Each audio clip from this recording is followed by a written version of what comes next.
Hello बच्चों, कैसे हो? अच्छे हो कि नहीं जी? देखो बेटा, हमने इसके पहले लेक्चर सीरीज में एटम से रिलेटेड हमने सभी टॉपिक को क्या कर दिया, कवर कर दिया। आप अगर वीडियो नहीं देखे होंगे तो प्रीवियस लेक्चर को आप लोग क्या करना है, सबसे पहले उस सारे लेक्चर को देखो, उसके नोट्स बनाओ, क्योंकि इसके बाद जो मैं टॉपिक आपको स्टार्ट कर रहा हूँ बेसिक कंसेप्ट में, मोल कंसेप्ट। तो देखो बेटा, ये जो मोल कंसेप्ट जो टॉपिक मैं नेक्स्ट लेक्चर में स्टार्ट करूंगा, जब तक आप बेसिक कंसेप्ट नहीं देखोगे या आप यदि एटम्स का इंफॉर्मेशन, मोलिक्यूल्स का इंफॉर्मेशन नहीं देखोगे, तब तक मोल कंसेप्ट की क्वेश्चन बेटा तुमसे नहीं बनेगा। मैंने सिर्फ यही बोल रहा हूं कि जितने भी लेक्चर सीरीज मेरी अभी तक आई है बेसिक कंसेप्ट की, आपको क्या करना है, हर एक लेक्चर को देखना है, उसके रिलेटेड नोट्स बनाना है और क्वेश्चन अटेम्प्ट करना है। क्योंकि देखो, ये जो आपकी केमिस्ट्री की जो पहली चैप्टर होती है, some basic concept of chemistry, जिसका मेन पॉइंट होता है मोल कंसेप्ट, तो मोल कंसेप्ट समझ में कब आएगा? जब तक आपको बेसिक पॉइंट क्लियर नहीं होगा, तब तक आपको मोल कंसेप्ट समझ में नहीं आएगा। तो मैं यही बोल रहा हूं, बार बार आपसे रिक्वेस्ट कर रहा हूं कि अगर मोल कंसेप्ट या कोई भी फिजिकल केमिस्ट्री का चैप्टर आपको समझ में कब आएगा? जब तक केमिस्ट्री की बेसिक चीज़ें आपकी क्लियर नहीं होगी, तब तक आपको, अगर नेक्स्ट जो भी चैप्टर हम फिजिकल केमिस्ट्री का स्टार्ट करेंगे वो आपको क्लियर नहीं होगा। तो आपको करना क्या है, मैं बार बार रिपीट कर रहा हूं, ध्यान से समझ लो कि भाई मैं बार बार बोल रहा हूं कि आपको बेसिक जो चीज़ें हैं उसको क्लियर करो, तब आपको जो नेक्स्ट टॉपिक मैं नेक्स्ट लेक्चर सीरीज में लाऊंगा, मोल कंसेप्ट, मैंने आपसे वादा किया था कि मोल कंसेप्ट जो मैं लाऊंगा टॉपिक, अगर आपकी बेसिक क्लियर होगी तो मोल कंसेप्ट की क्वेश्चन 100% क्लियर होगा। चाहे वो आपको जेईई मेन का क्वेश्चन लाओ या नीट का क्वेश्चन लाओ, आपको क्लियर हो जाएगा। तो आज की लेक्चर बेटा मैं स्टार्ट कर रहा हूं। मैंने आपसे बोला था कि हम लोग को क्या है, अगर आपको पढ़ के मजा आ रहा है तो भाई शेयर कर दो, किसी दूसरे को भी शेयर कर दो। तो अगर मजा आ रहा है तो मजा लेते हुए हम लोग स्टार्ट करते हैं आज की टॉपिक। तो आज की जो टॉपिक है बेटा मोलिक्यूल्स, आज की जो टॉपिक है मोलिक्यूल्स। तो मोलिक्यूल्स होता क्या है, सबसे पहले जानेंगे कि मोलिक्यूल्स है क्या। तो मोलिक्यूल्स समझने के लिए दिमाग में क्या आता है आप लोगों को? Group of atoms. मोलिक्यूल्स है क्या? ग्रुप ऑफ एटम, मतलब एक से ज्यादा एटम अगर किसी भी कंपाउंड फॉर्मूला में दिख जाए, एक से ज्यादा एटम, तो हम लोग क्या समझते हैं? मोलिक्यूल्स। तो मोलिक्यूल्स बोलेंगे कि मोलिक्यूल जो होता है इलेक्ट्रिकली न्यूट्रल सब्सटेंस होता है। मोलिक्यूल्स क्या होता है बेटा? तो मोलिक्यूल्स होता है इलेक्ट्रिकली न्यूट्रल सब्सटेंस। अब यहाँ पे पूछोगे कि सर इलेक्ट्रिकली न्यूट्रल क्या है? तो मोलिक्यूल्स में number of positive charge is equal to क्या होता है? इलेक्ट्रिकली न्यूट्रल का मतलब क्या होगा बेटा कि number of positive charge is equal to number of negative charge. तो मोलिक्यूल में क्या होता है कि नंबर ऑफ पॉजिटिव चार्ज आपस में इक्वल होता है किसके? Number of negative charge. ठीक है, तो जिसके कारण हम बोल सकते हैं कि मोलिक्यूल्स मेरा क्या होता है बेटा? तो मोलिक्यूल्स इलेक्ट्रिकली न्यूट्रल होता है। तो पहला पॉइंट आपका यहाँ से क्या निकला कि मोलिक्यूल्स जो होते हैं इलेक्ट्रिकली न्यूट्रल सब्सटेंस होते हैं, जिसमें दो या दो से अधिक एटम किस फोर्स के द्वारा जुड़ा होता है? तो केमिकल बॉन्ड के द्वारा जुड़ा होता है। किस फोर्स के द्वारा? मोलिक्यूल में दो या दो से अधिक एटम किस फोर्स के द्वारा जुड़ा होता है बेटा? तो मोलिक्यूल में दो या दो से अधिक एटम केमिकल बॉन्ड के द्वारा जुड़ा होता है। किस बॉन्ड के द्वारा? अरे भाई जेम्स बॉन्ड नहीं बोल रहा हूं, केमिकल बॉन्ड बोल रहा हूं। क्या चीज? Chemical bond. तो मोलिक्यूल में दो या दो से अधिक एटम जिस फोर्स के द्वारा जुड़ा होता है, उस फोर्स को हम लोग क्या बोलते हैं? Chemical bond. Clear point? तो आपसे देखो मैंने क्या बोला, मोलिक्यूल क्या है? तो मोलिक्यूल है electrically neutral substance. Electrically neutral क्यों बोलते हैं? क्योंकि मोलिक्यूल में नंबर ऑफ पॉजिटिव चार्ज आपस में नंबर ऑफ नेगेटिव चार्ज के क्या होता है? इक्वल होता है। अब देखो मोलिक्यूल में जो प्लस चार्ज है, माइनस चार्ज है, तो दो तरीके से होता है, एक रियल भी होता है और एक इमेजिनरी भी होता है। तो रियल चार्ज मगर पूछा जाए कि मॉलिक्यूल में कौन से मॉलिक्यूल में रियल चार्ज होते हैं, तो जिस मॉलिक्यूल में आयनिक बॉन्ड का फॉर्मेशन होगा, जिस मॉलिक्यूल में आयनिक बॉन्ड का फॉर्मेशन होगा वहां पे जो चार्ज होते हैं रियल चार्ज होगा। कौन सा चार्ज होगा बेटा? Real charge. अगर आयनिक बॉन्ड का फॉर्मेशन होगा तो उसमें कौन से चार्ज होते हैं? Real charge. लेकिन अगर कोवैलेंट बॉन्ड का फॉर्मेशन होगा, किस बॉन्ड का? कोवैलेंट बॉन्ड का, तो उसमें जो चार्ज होते हैं इमेजिनरी चार्ज होते हैं। कौन सा बेटा? इमेजिनरी चार्ज होंगे। कोई डाउट किसी को? तो मॉलिक्यूल जो होता है वो इलेक्ट्रिकली न्यूट्रल सब्सटेंस होता है जिसमें दो या दो से अधिक एटम केमिकल बॉन्ड के द्वारा क्या होते हैं बेटा? जुड़े होते हैं। केमिकल बॉन्ड के द्वारा जुड़े होते हैं। कोई डाउट किसी को नहीं ना? अरे समझ में आ रहा है? मजा आ रहा है कि नहीं जी? अब देखो मॉलिक्यूल्स का एग्जाम्पल अगर हम देखें तो मॉलिक्यूल्स का एग्जाम्पल जैसे water, H2O, ammonia, glucose, phosphine, बहुत सारा लिख सकते हो। शुगर C12H22O11 शुगर है, इसका नाम क्या होता है याद कर लेना, कुछ कोशिश करो कि नाम भी याद करते जाओ। शुगर जैसे हम लिखें NH2CONH2, इसका नाम क्या होता है? यूरिया होता है। ये सभी के सभी अगर ग्रुप ऑफ एटम्स अगर देखते हो तो ग्रुप ऑफ एटम्स क्या होता है बेटा?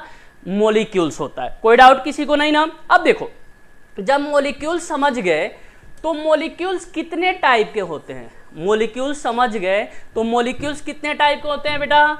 तो मॉलिक्यूल्स आपका दो टाइप का होता है। ध्यान से समझना, मॉलिक्यूल्स कितने टाइप के होते हैं? दो टाइप के। मॉलिक्यूल्स का कितना टाइप? दो टाइप। पहला जो होगा, फर्स्ट टाइप होता है homo atomic molecule. Homo atomic molecule. Homo का मतलब क्या हुआ? अरे भाई साहब होमो का मतलब क्या हुआ? तो होमो का मतलब होता है एक समान।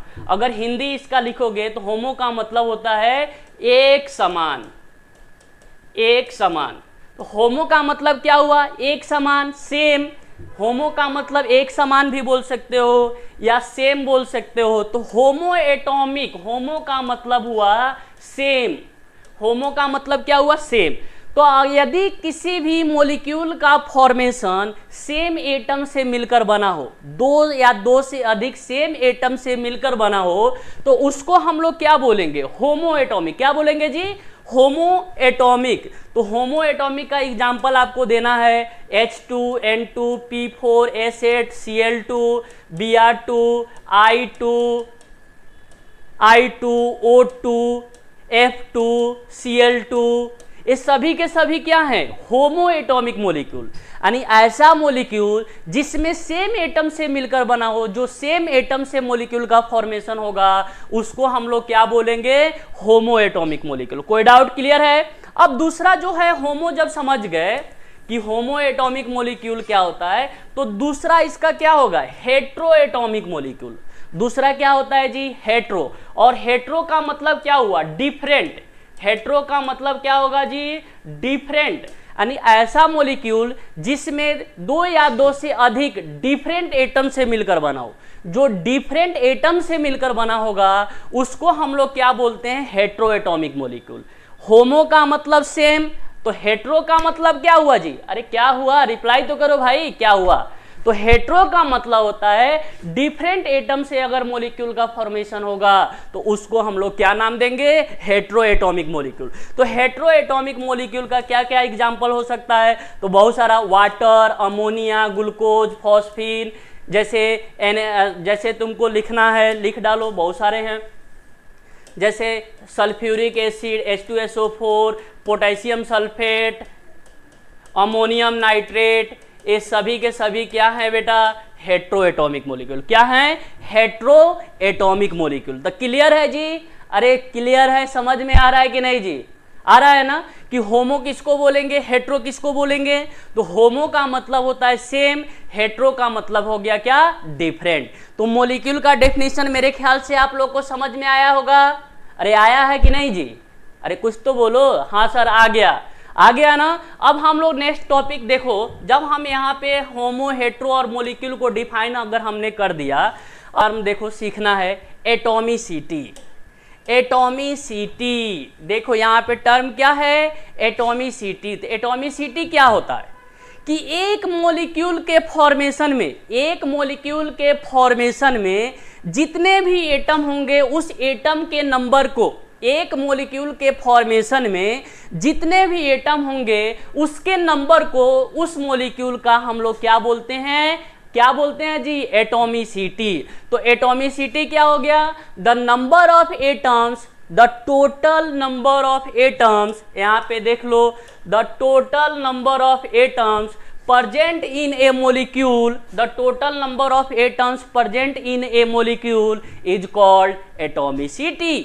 तो एक मोलिक्यूल में नंबर ऑफ एटम, ध्यान से समझ लो कि एक जो मोलिक्यूल बन रहा है, एक कोई भी मोलिक्यूल, जैसे मान लेते हैं हमने ले लिया वाटर, अब तुमसे पूछो कि इस वाटर को तुमको बनाना है, इस वाटर को तुमको बनाना है तो क्या चाहिए, अरे ये वाटर बनाना है तो क्या चाहिए, तो तुमको 3 एटम्स चाहिए, इस वाटर को बनाना है तो कितने एटम्स चाहिए, 3 एटम्स चाहिए जी।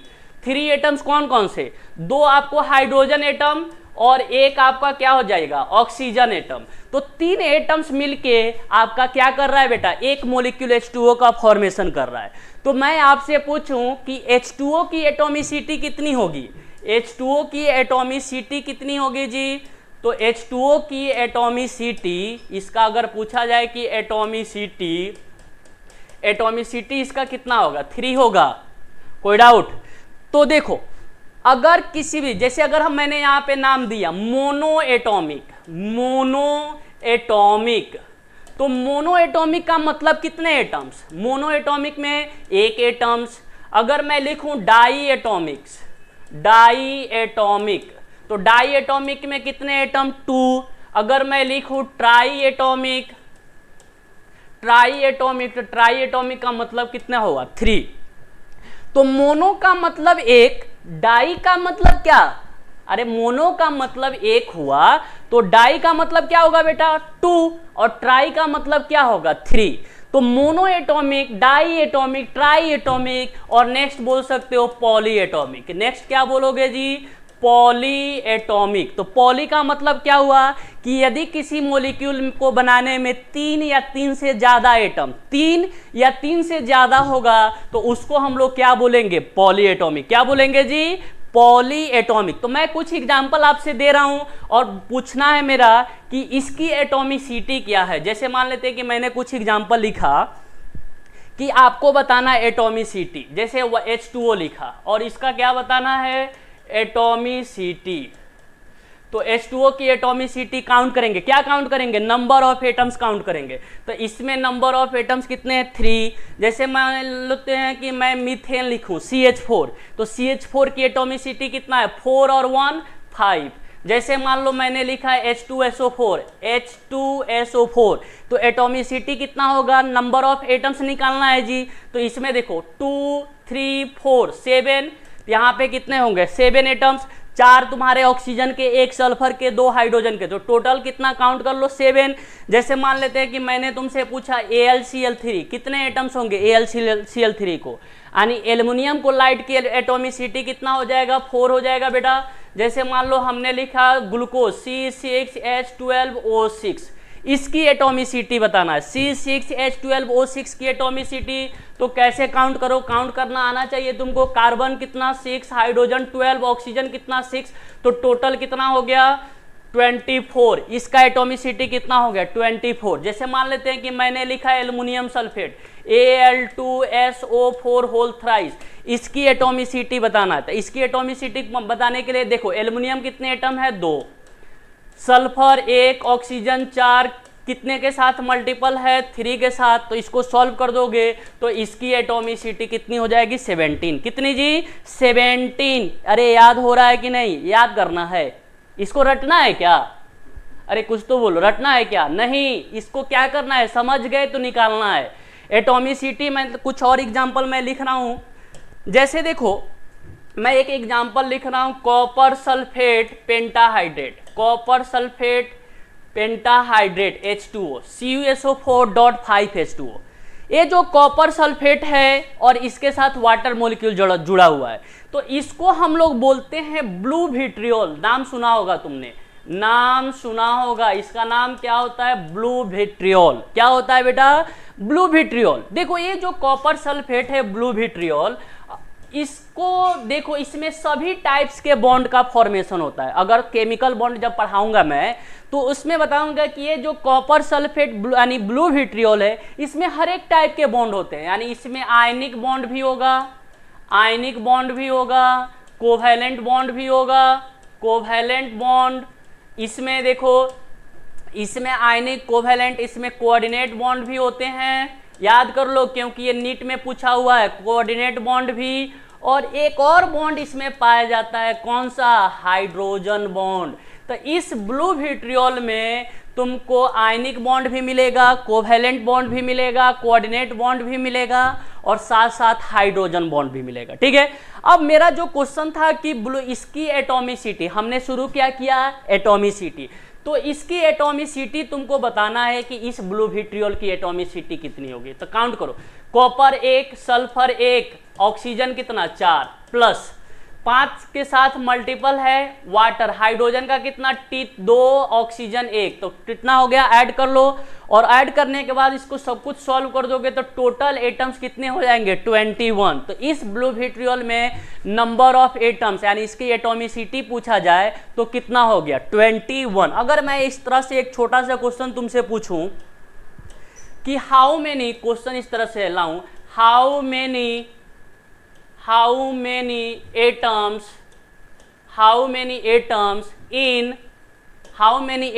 in white vitriol,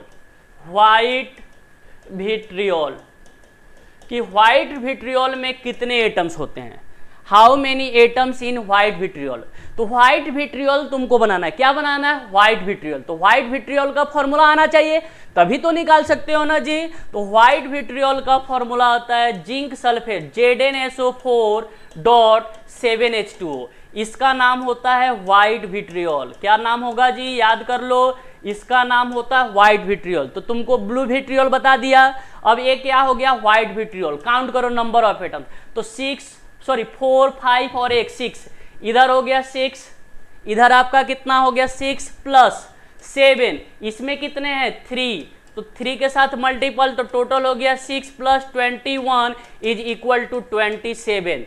तो इस व्हाइट विट्रियोल में नंबर ऑफ एटम्स कितने होंगे बेटा?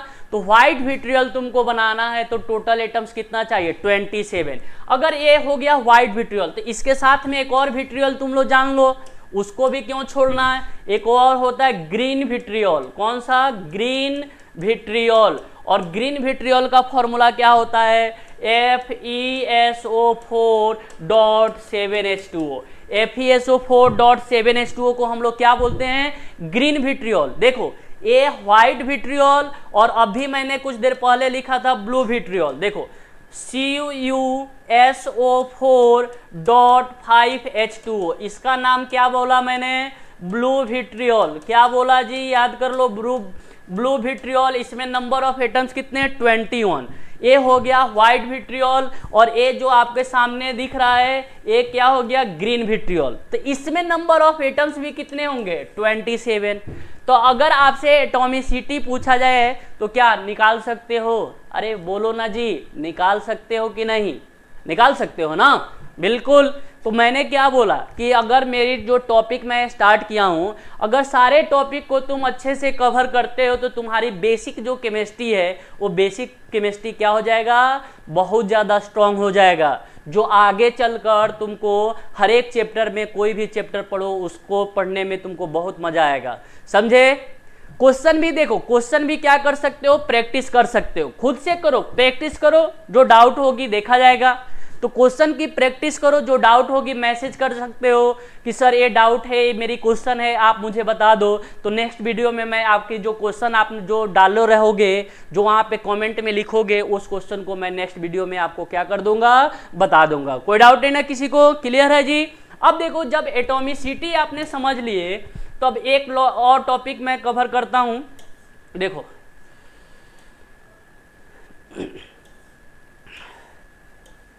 नेक्स्ट टॉपिक देखो, अभी हमने क्या लिया?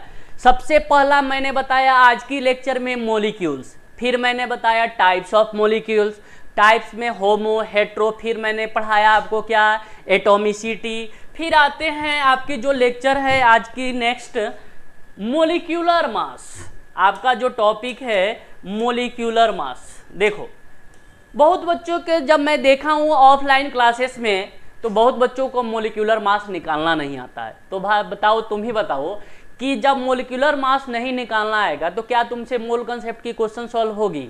अरे होगी? नहीं होगी। तो मैं ऑफलाइन क्लासेस में देखता हूं कि जो 12 करके आते हैं बच्चे या 11 पास जो रहते हैं उनको मोलिक्यूलर मास तक निकालना नहीं आता है। तो तुम लोग ऐसा काम नहीं करोगे। करोगे क्या? अरे करोगे तो बकलोले रह जाओगे ना। तो बकलोल मैंने क्या बोला था? बकलोल नहीं बनना है, समझदार बनना है। अगर तुम लग रहा है कि हाँ तुमने अगर छोड़ दिए तो भाऊ मैं तो इतना बोलूँगा कि तुम लोलक नहीं बकलोले रहेगा। तो तुमको बकलोल ना बनना है। जो चीज़ बताया जा रहा है उस चीज़ों को क्या करना है? सीखना है। तो आओ नेक्स्ट टॉपिक सीखते हैं, मोलिक्यूलर मास। नेक्स्ट टॉपिक क्या है? Molecular mass. तो देखो बेटा मोलिक्यूलर मास क्या होता है कि sum of atomic mass of all atoms present in a molecule. यानी एक मोलिक्यूल्स में जितने भी एटम होंगे, ध्यान से सुन लो, अरे सुन लो कि एक मोलिक्यूल्स में जितने भी एटम होंगे उस सभी एटम के एटॉमिक मास के समेशन को ही हम लोग क्या बोलते हैं? मोलिक्यूलर मास। एक मोलिक्यूल में जितने भी एटम्स हैं उस सभी एटम का क्या करना है? एटॉमिक मास का समेशन कर दोगे तो क्या बन जाएगा? अरे क्या बनेगा? रिप्लाई तो कर दो। क्या बनेगा? मोलिक्यूलर मास बनेगा। अरे समझे कि एक मोलिक्यूल जो दिया गया है, एक मोलिक्यूल कोई भी आपके मोलिक्यूल दिया गया है, उस मोलिक्यूल में सभी एटम जितने भी एटम हैं उस एटम का एटॉमिक मास का समेशन कर दो तो क्या बन जाएगा? मोलिक्यूलर मास। अब बोलोगे एटॉमिक मास, अरे भाई एटॉमिक मास पीरियोडिक टेबल तुम्हारे पास है, वहां से नोट कर लो या याद कर लो। वो नहीं कि कुछ भी ट्रिक वाला बहुत बच्चों को देखते हैं कि हाँ इवन है मल्टी डायरेक्ट क्या करते हो ट्वाइस, ऐसा नहीं। 20 को नंबर है यार, 10 नंबर का भी कहीं पे मोबाइल नंबर तुमको लिखा हुआ मिल जाए तो कितना आसानी से याद कर लेते हो। करते हो कि नहीं? तुम लोग ज़्यादा समझदार हो ना कि अगर कोई 10 डिजिट का मोबाइल नंबर बोल दिया तो फटाफट याद कर लेते हो। तो 10 डिजिट का मोबाइल नंबर आसानी से याद हो जाता है। तो 20 को तुमको एटॉमिक 20 एलिमेंट का नाम, सिंबल, मास नंबर नहीं याद होगा? अरे याद होगा कि नहीं? कर लो यार, तेरे लिए है, कर लो। क्योंकि जहां देखते हो कोई बोल दिया मोबाइल नंबर 91912223, जैसे ही सुना मोबाइल नंबर तुरंत क्या करते हो? याद कर लेते हो। तो मोबाइल नंबर भाई, मोबाइल नंबर याद करके क्या करोगे? क्या करोगे? जिसके लिए याद करोगे मार के भगा देगा सब। जहां तुमने बोला कि हाँ मोबाइल नंबर तुम्हारा याद हो गया, कॉल लगा दिए, तो क्या होगा? दूसरा क्या होगा? समझ रहे हो ना? इतना तो समझदार है ये हो तुम लोग। तो मोबाइल नंबर नहीं याद करना है। केमिस्ट्री सीखने के लिए क्या याद करना है? कौन सा नंबर याद करना है? एटॉमिक नंबर, एलिमेंट का नाम, सिंबल और उसका मास नंबर। समझे? कितने तक? अरे कितना याद करना है? 20 नाम याद रखना है, 20 ठो। 20 समझते हो ना? जैसे दो आदमी का मोबाइल नंबर याद किए तो 10 10 20 हो गया। तो उतना ही तुमको क्या करना है? 20 एलिमेंट का एटॉमिक नाम, atomic number, symbol, mass number क्या करना है बेटा? याद करना है। तो मोलिक्यूलर मास का डिफिनीशन मैंने क्या बोला कि एक मोलिक्यूल्स में जितने भी एटम्स होंगे सभी एटम के एटॉमिक मास का समेशन कर दो तो क्या बन जाएगा? मोलिक्यूलर मास। अब आते हैं कुछ एग्जाम्पल हम लोग करते हैं। जैसे मान लो कि मैंने तुमसे दिया CH4, ये मीथेन दिया, इस मीथेन का मोलिक्यूलर मास बताना है। इस मीथेन का मोलिक्यूलर मास, तो बोलो इसमें कौन कौन से एटम है? तो एक कार्बन है और हाइड्रोजन है। एक आपके पास कार्बन एटम और दूसरा कौन सा एटम है बेटा? हाइड्रोजन। तो कार्बन की एटॉमिक मास कितनी होती है? कार्बन का कितना? 12। हाइड्रोजन का कितना? 1। कितना है? 4। तो ये कितना हो जाएगा? 16 AMU।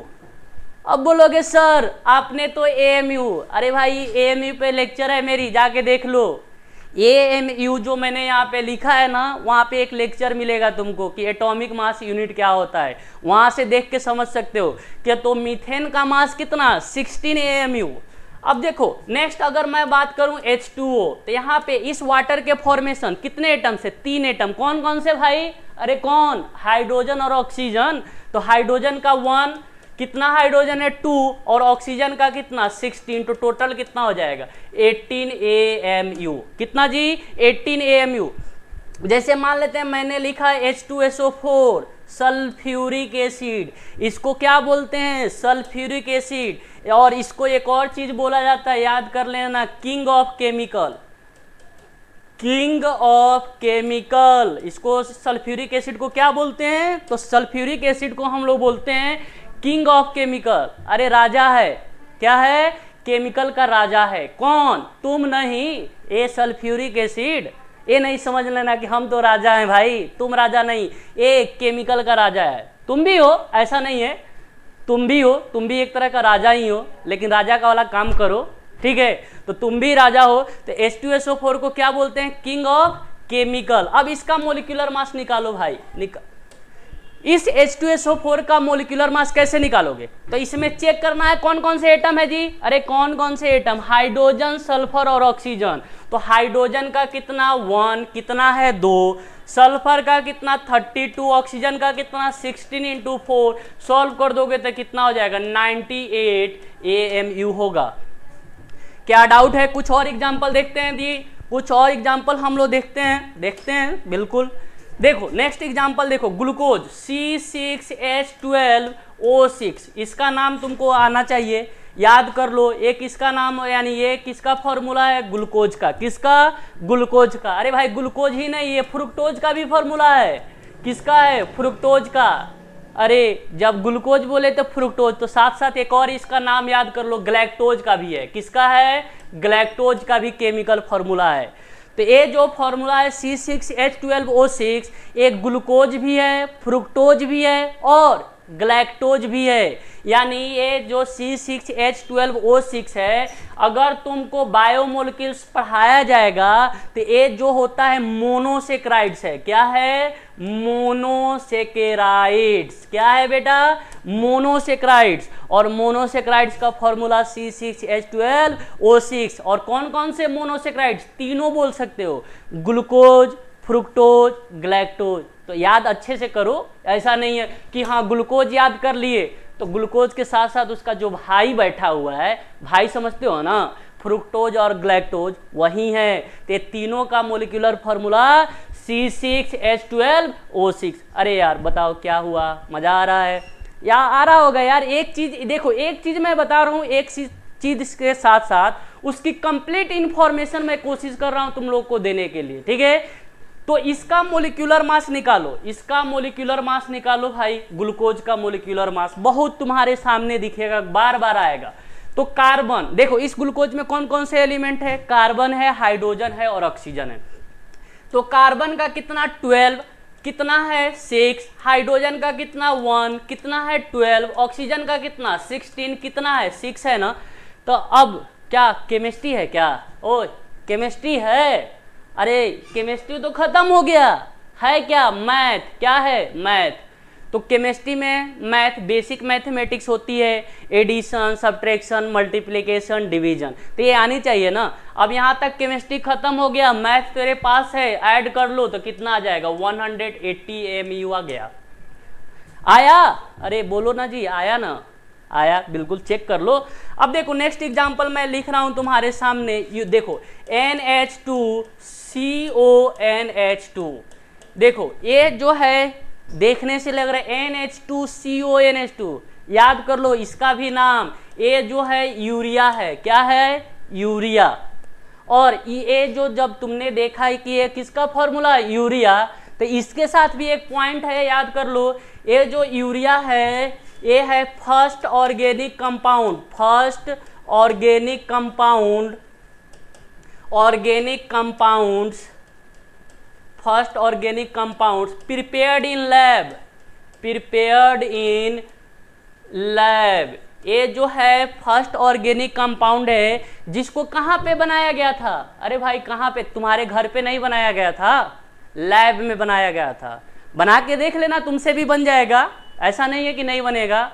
अब बनाने का क्या जरूरत है, तुम समझ रहे हो ना मैं क्या बोलना चाह रहा हूँ।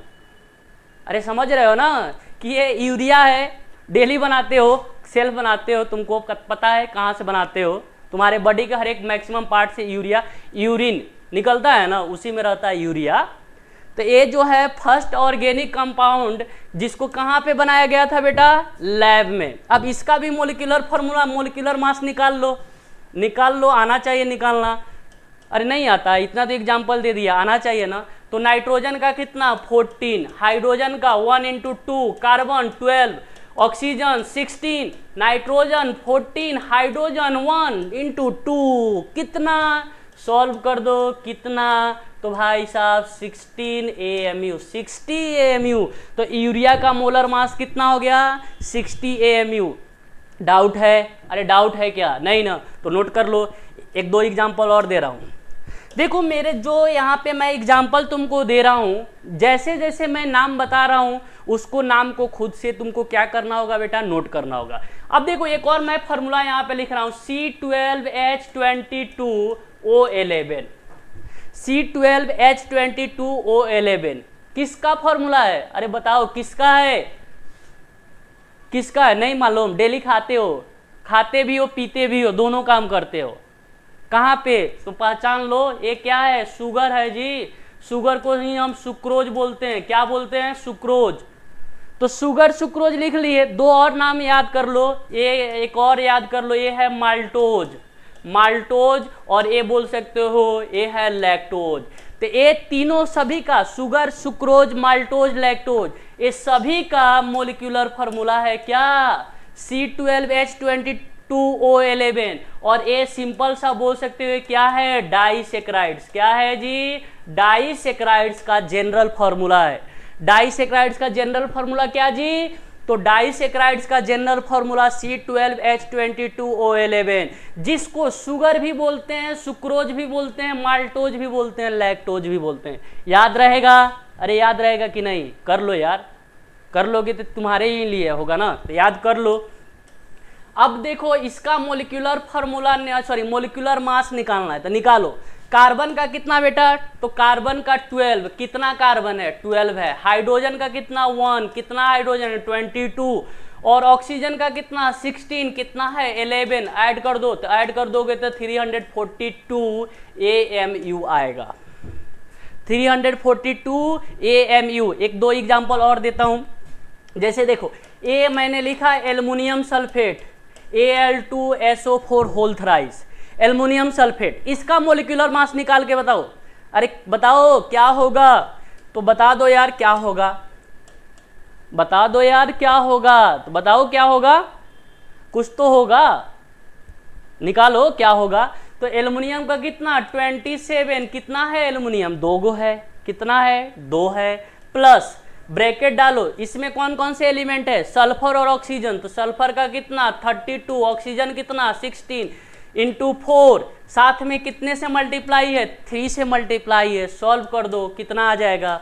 सॉल्व करो, आ जाएगा, जरूर आएगा। कितना आएगा? 342 AMU आएगा। कोई डाउट किसी को? क्लियर है जी? ओके। एक दो एग्जाम्पल और तुम्हारे लिए है, निकालता हूं। जैसे मान लो कि हमको निकालना है K2SO4, पोटेशियम सल्फेट का निकालना है। इस K2SO4 का क्यों निकलवा रहा हूं, उसके पीछे भी रीजन निकाल के बताता हूं।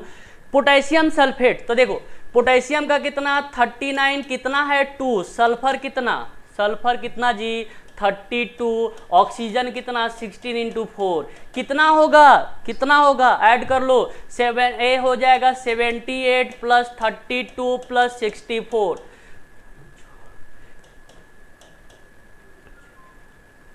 174 AMU आएगा। कितना आएगा? 174 AMU। तो मैंने तुम्हारे मोलिकुलर मास पे बहुत सारे एग्जाम्पल दिया हूं, तो तुमको भी क्या करना है, खुद का प्रैक्टिस करो। क्योंकि मैंने बोला, क्या बोला कि मोल कंसेप्ट समझने के लिए बेसिक चीज़ें आनी चाहिए। अगर नहीं आएगा तो सोच लो पेंडुलम तो बन ही जाओगे। तो पेंडुलम तो ना बनना है ना बेटा, पेंडुलम बनना है नहीं, समझदार बनना है। तो बेसिक चीज़ें क्या करोगे? क्लियर करोगे। अब आते हैं एक लास्ट एग्जाम्पल तुमको मोलिकुलर मास से करा रहा हूँ। देखो ये जो है K2SO4 .Al2SO4 whole thrice .24H2O, ये जो है इस फॉर्मूले के देखो अच्छा फॉर्मूला लिखा हुआ है K2SO4.Al2SO4 का होल थ्राइस डॉट 24H2O। इसका भी यूज किए होगे तुम लोग। इसका नाम होता है पोटास एलम। क्या नाम होता है जी? Potash alum. हिंदी में इसको फिटकिरी बोलते हैं। क्या बोलेंगे? फिटकिरी। अब फिटकिरी कहाँ पे यूज करते हो? एंटीसेप्टिक में यूज करते हो कि नहीं जी?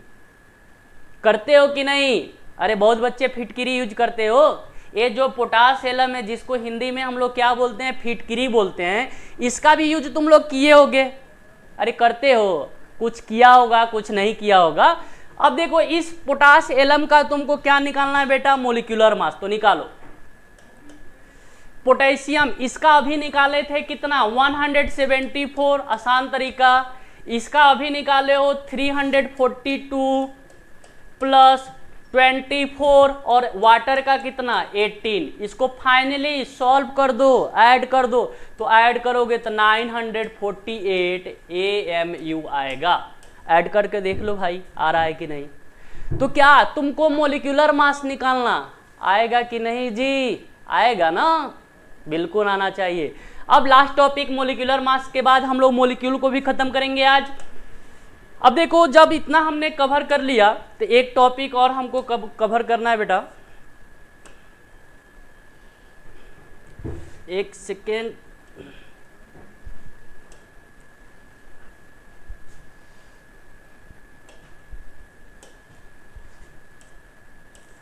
जब मोलिक्यूलर मास तुमने खत्म कर लिए हो तो देखो एक टॉपिक और मैं तुम लोग को बता देता हूं आज के लेक्चर में।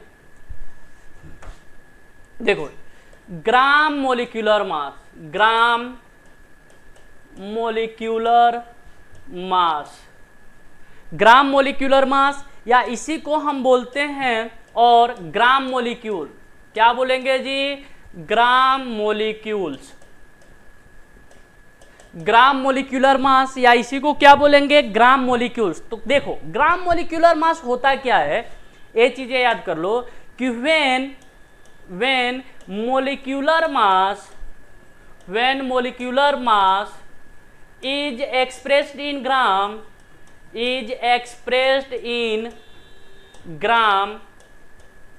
when molecular mass is expressed in gram called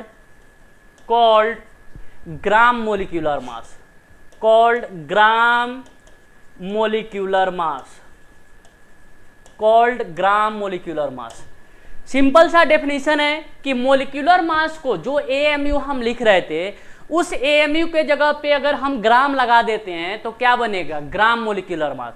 तो मोलिक्यूलर मास को बेटा अगर हम ग्राम में एक्सप्रेस कर देते हैं तो उसको क्या पढ़ेंगे? ग्राम मोलिक्यूलर मास। और करके लिख सकते हो इसका एक और डेफिनेशन, और मास ऑफ 1 मोल, मास ऑफ 1 मोल। और 1 मोल का मतलब मैंने तुमको बताया था 6.022 10⁻23। तो mass of 1 mole of molecules called gram molecular mass, called gram molecular mass, called gram molecular mass. समझे कि मोलिक्यूलर मास को अगर हमने ग्राम में लिख दिया, मोलिक्यूलर मास को हमने क्या चीज में लिख दिया बेटा? ग्राम में लिख दिया, तो उसको क्या बोलेंगे? ग्राम मोलिक्यूलर मास। या 1 मोल मोलिक्यूल का जो मास निकालते हो, 1 मोल मोलिक्यूल का जो मास निकालोगे उसी को तो हम लोग क्या बोलेंगे? ग्राम मोलिक्यूलर मास। कोई डाउट? क्लियर है? जैसे एक एग्जाम्पल मैं यहाँ पे दूं, देखो यहाँ पे मैं एक एग्जाम्पल लिख रहा हूं कि molecular mass of H2O, molecular mass of H2O। तो मोलिक्यूलर मास ऑफ H2O अगर लिखा जाए तो क्या होगा? हाइड्रोजन 1 × 2, ऑक्सीजन का कितना? 16, 18। अब देखो AMU लगा दिया। ध्यान समझना कि molecular mass of H2O AMU। ध्यान से समझो क्या लिखा मैंने? AMU। तो ये जो मास लिखा 18 AMU जो आया वाटर के, वो कितने मोलिक्यूल के मास आया? तो ये एक जो मास है ये मास ऑफ 1 मोलिक्यूल है जी, मास ऑफ 1 मोलिक्यूल।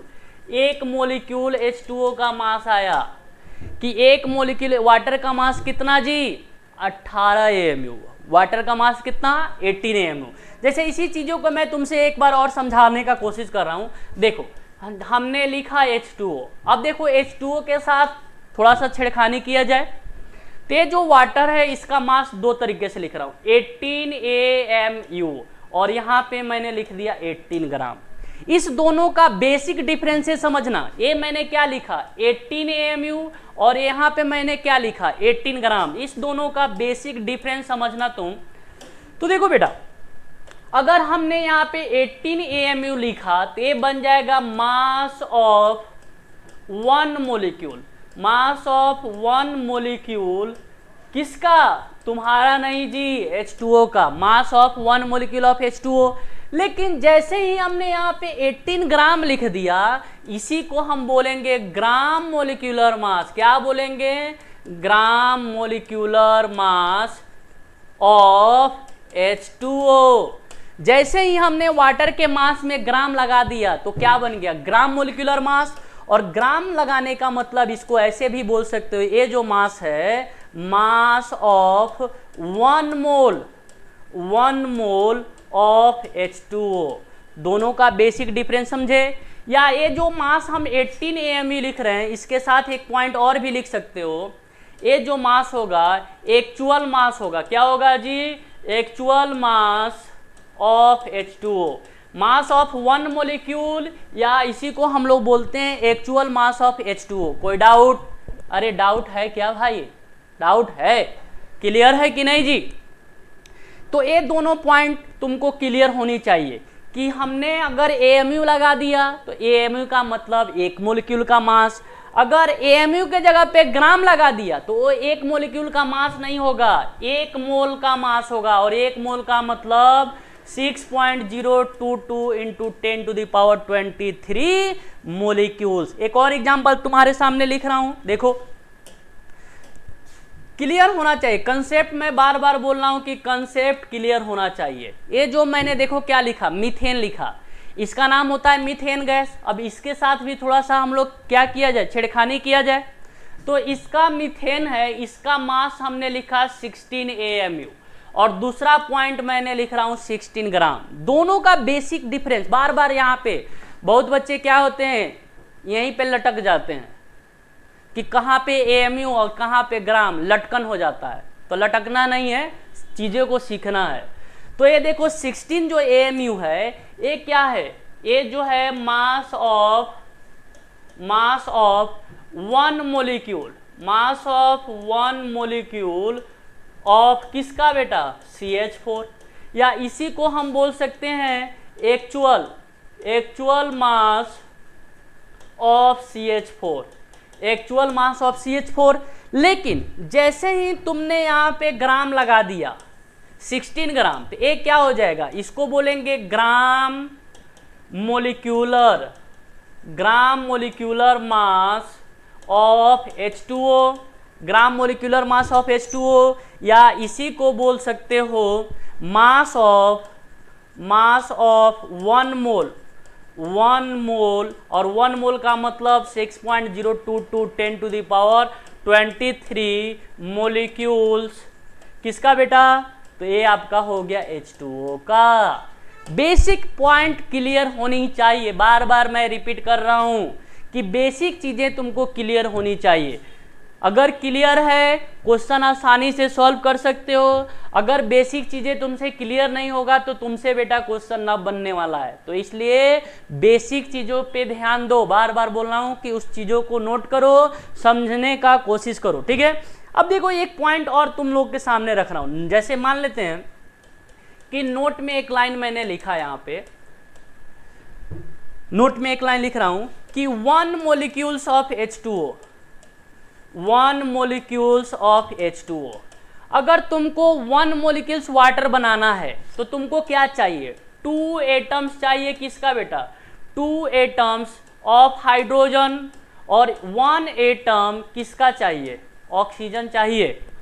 अगर तुमको एक मोलिक्यूल वाटर बनाना है तो एक मोलिक्यूल वाटर बनाने में टोटल एटम्स, अगर टोटल एटम्स का बात किया जाए तो टोटल एटम्स कितने चाहिए, तो टोटल एटम्स 3 चाहिए। लेकिन वो 3 एटम्स कौन कौन से होंगे, कौन कौन से होंगे, तो 3 एटम्स में 2 आपका हाइड्रोजन का एटम होगा और एक एटम आपका क्या होगा बेटा, ऑक्सीजन का। तो बात समझ लो कि अगर एक मोलिक्यूल वाटर बनाना है तो 3 एटम चाहिए। तो अगर मैं तुमसे पूछूं कि 2 मोलिक्यूल्स वाटर बनाना है, अगर 2 मोलिक्यूल्स वाटर बनाना है तो कितने एटम्स चाहिए, 6 एटम्स चाहिए। अरे हाँ या ना, बोलो ना जी, कि अगर एक मोलिक्यूल बनाना है तो 2 एटम, तो 2 बनाना है तो एक मोलिक्यूल बनाना है, सॉरी 3 एटम, तो 2 बनाना है तो कितना चाहिए, 6 एटम्स चाहिए कि नहीं। इसी से रिलेटेड एक छोटी सी क्वेश्चन मैं तुम्हारे सामने पेश कर रहा हूँ। क्या कर रहा हूँ, पेश कर रहा हूँ।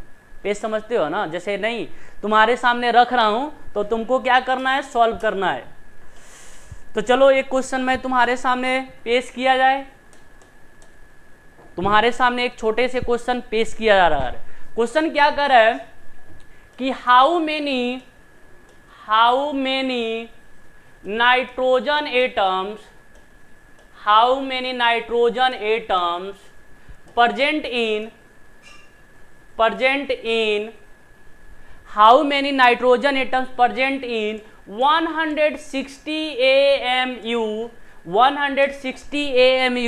of ammonium nitrate, how many nitrogen atoms present in 160 U of ammonium nitrate। Question समझे, अरे समझे, कुछ तो बोलो। हाँ सर समझ में आया। क्वेश्चन क्या पूछा गया है कि तुमको 160 AMU दिया गया है। कितना दिया गया है, 160 AMU अमोनियम नाइट्रेट दिया गया है। क्या दिया गया है, अमोनियम नाइट्रेट में कितने एटम्स नाइट्रोजन चाहिए तुमको, एक यानी 160 AMU अमोनियम नाइट्रेट में तुमको नाइट्रोजन एटम कितना चाहिए। अभी मैंने कंसेप्ट तुमको दिया बेटा, उसी कंसेप्ट पे क्या करना है, तुमको सॉल्व करना है। तो अगर इसका सॉल्यूशन किया जाए, देखो अगर इसका सॉल्यूशन मुझे करना हो तो कर डालो सॉल्यूशन, तो करो बेटा। तो अगर मैं पूछूं कि ये जो अमोनियम नाइट्रेट है कि 1 मोलिक्यूल्स अमोनियम नाइट्रेट बनाना है बेटा, और 1 मोलिक्यूल्स अमोनियम नाइट्रेट बनाना है तो कितना, हमको मतलब किससे चाहिए, हमको मतलब चाहिए नाइट्रोजन से। तो 1 मोलिक्यूल अमोनियम नाइट्रेट बनाना है तो कितना नाइट्रोजन चाहिए तुमको, 2 नाइट्रोजन एटम लगेंगे, 2 N एटम्स लगेंगे, हाँ या ना। अगर 1 मोलिक्यूल तुमको अमोनियम नाइट्रेट बनाना है तो कितना नाइट्रोजन एटम चाहिए, 2 एटम चाहिए बेटा। देख लो, 1 और 1 2 एटम्स 1 मोलिक्यूल्स में। अब इस अमोनियम नाइट्रेट का तुम मोलिक्यूलर मास बताओ, molecular mass of ammonium nitrate. Approach अच्छे से लगाओगे तो बन जाएगा। इस अमोनियम नाइट्रेट का मोलिक्यूलर मास निकालोगे बेटा तो ये आ जाएगा 80 AMU, मतलब 80 AMU में, मतलब इतने मास में कितना नाइट्रोजन एटम, 2 नाइट्रोजन एटम। अरे हाँ या ना, एक ध्यान से समझना कि 80 AMU में कितना नाइट्रोजन एटम है, 2 नाइट्रोजन एटम। तो तेरे पास कितना मास दिया गया है, 160 मास दिया गया है जी। अरे 80 AMU मास में तुमको 2 नाइट्रोजन है, तो इतना मास दिया गया है, 160 U दिया गया है, उसमें नाइट्रोजन एटम बताना है। तो बता लो, बनाने का कोई इतना तो नहीं है, पहाड़ तोड़ना है। तो क्या करो, सॉल्व करो। तो अगर हम यहाँ पे लिखें कि number of molecules of ammonium nitrate, तो क्या होगा बेटा, टोटल मास कितना है 160, मोलिक्यूलर मास कितना 80, कितना आ गया 2 आ गया। तो तुम्हारे पास टोटल मोलिक्यूल्स कितना है जी, 2 है। और 1 मोलिक्यूल्स में कितने एटम, 1 मोलिक्यूल्स में कितने नाइट्रोजन एटम, 2। तो 2 मोलिक्यूल्स में कितने एटम, अरे भाई साहब 1 में 2 है तो 2 में कितने, 1 में 2 तो 2 में कितने। तो अगर मैं तुमसे पूछूं कि नंबर ऑफ नाइट्रोजन एटम्स, तो number of nitrogen atom 2 into 2 is equal to कितना हो गया, 4 हुआ। बोलो जी कितना हुआ, 4 हुआ कि नहीं। समझ में आया टॉपिक। एक छोटी सी और इसी पे बेस्ड क्वेश्चन, एक और क्वेश्चन करते हैं, मजा आ जाएगा। एक क्वेश्चन और करते हैं, देखो उसका मजा कितना आ रहा है। तो इसको लिख लो, एक क्वेश्चन और करते हैं मजा लेकर। चलिए एक क्वेश्चन और करते हैं बेटा। सिमिलर क्वेश्चन दे रहा हूं ना, सिंपल सा सेम टाइप का question. How many nitrogen atoms, how many nitrogen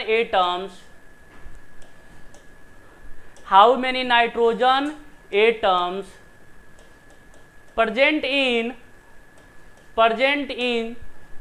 240 AMU in urea NH2CONH2। नाम जानते ही होंगे, नाम जानते हो कि नहीं जी। अरे जानते हो, इसका नाम क्या होता है, यूरिया है। NH2CONH2 को ही यूरिया बोलते हैं। यूरिया का मोलिकुलर फार्मूला NH2CONH2। तो क्वेश्चन ध्यान से समझना, सेम क्वेश्चन है, करके भी दिखा सकते हो। क्वेश्चन क्या है कि how many nitrogen atoms present in 240 AMU of urea. आपको 240 यूरिया का मास दिया गया है। कितना मास दिया गया है, 240 यूरिया का मास दिया हुआ है। उसमें बताना क्या है, नाइट्रोजन एटम्स। तुम्हारे लिए क्या हो गया, हलवा हो गया। हलवा समझते हो ना, अरे हलवा कुछ भी नहीं, हलवा यानी कुछ भी नहीं, तो ये हलवा है खाने लायक। अब इसको खा लिया जाए तो खाते हैं। तो देखो सॉल्यूशन इसको किया जाए तो 1 मोलिक्यूल्स ऑफ यूरिया तुमको बनाना है NH2CONH2। तो क्या होगा, 2 नाइट्रोजन एटम्स होगा जी, 2 नाइट्रोजन एटम्स। अरे कुछ तो बोलो, हाँ सर होगा। एक मोलिक्यूल्स यूरिया बनाने में कितने नाइट्रोजन एटम, 2 नाइट्रोजन एटम्स। तो सबसे पहला काम क्या करो, मोलिक्यूलर मास निकालो नाइट्रोजन का। तो molecular mass of nitrogen NH2CONH2। तो इसको सॉल्व कर दोगे तो 60 AMU आ जाएगा।